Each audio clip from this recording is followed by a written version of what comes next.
Bertemu lagi dengan saya Ibu Nur Medawati.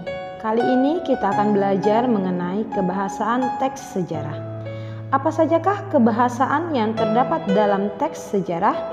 Simaklah penjelasan berikut ini. Kebahasaan yang pertama adalah konjungsi temporal.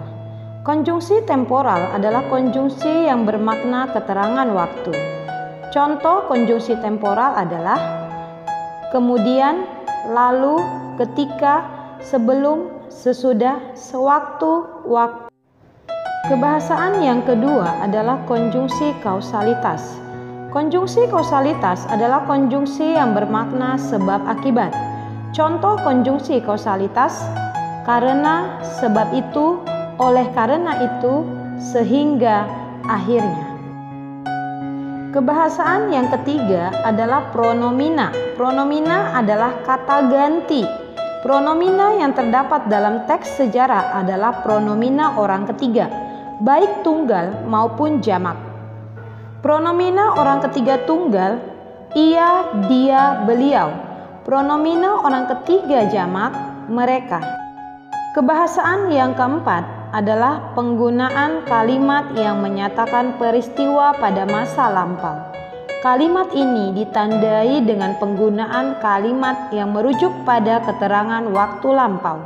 Contohnya, pada waktu itu, pada abad ke-17. Kebahasaan yang kelima adalah kata-kata bermakna tindakan atau dikenal dengan istilah verba material. Kata-kata ini menggambarkan peristiwa yang dilakukan oleh pelaku sejarah. Contohnya, berlabuh, menyerang, membuat, membacakan, menyaksikan.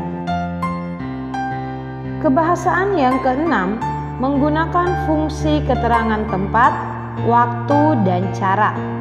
Contoh keterangan tempat di gua-gua. Contoh keterangan waktu pada zaman Mesolitikum. Contoh keterangan cara dengan melalui sungai. Untuk menambah pemahaman kita dalam analisis kebahasaan teks sejarah, perhatikan contoh teks sejarah berikut ini.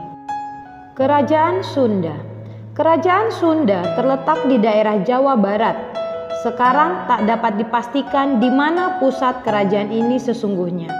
Berdasarkan sumber sejarah berupa prasasti dan naskah-naskah berbahasa Sunda kuno, dikatakan bahwa pusat kerajaan Sunda telah mengalami beberapa perpindahan.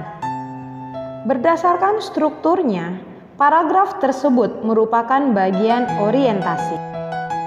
Menurut kitab Carita Parahyangan, ibu kota kerajaan Sunda mula-mula di Galuh. Kemudian menurut prasasti Sanghyang Tapak yang ditemukan di tepi sungai Cicati, Cibadak, Sukabumi, isi dari prasasti itu tentang pembuatan daerah terlarang di sungai itu yang ditandai dengan batu besar di bagian hulu dan hilirnya.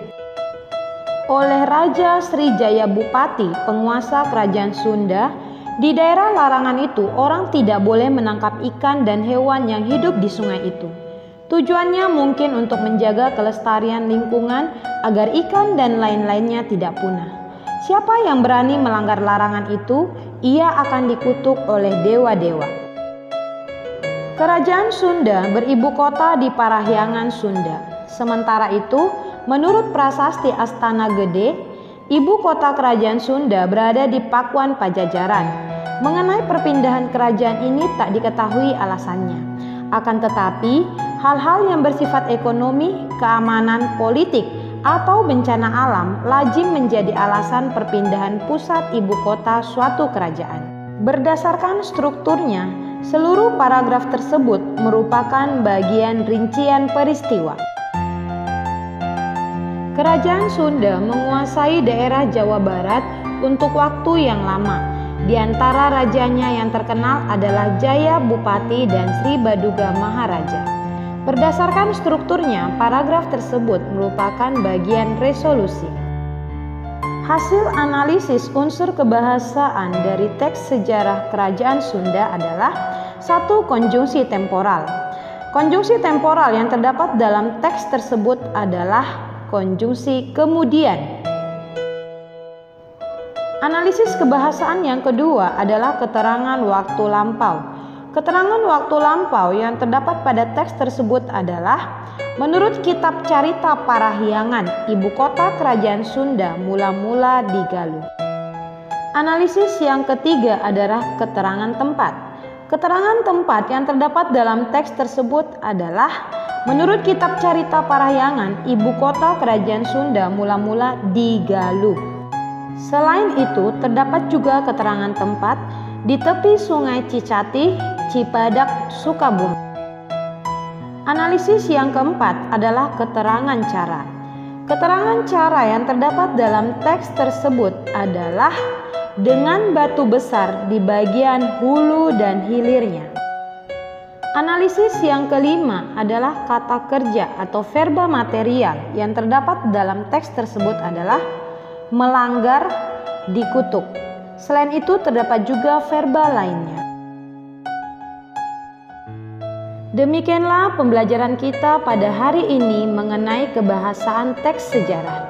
Bila ada yang kurang jelas, silakan anak-anak ajukan melalui kelas daring kita.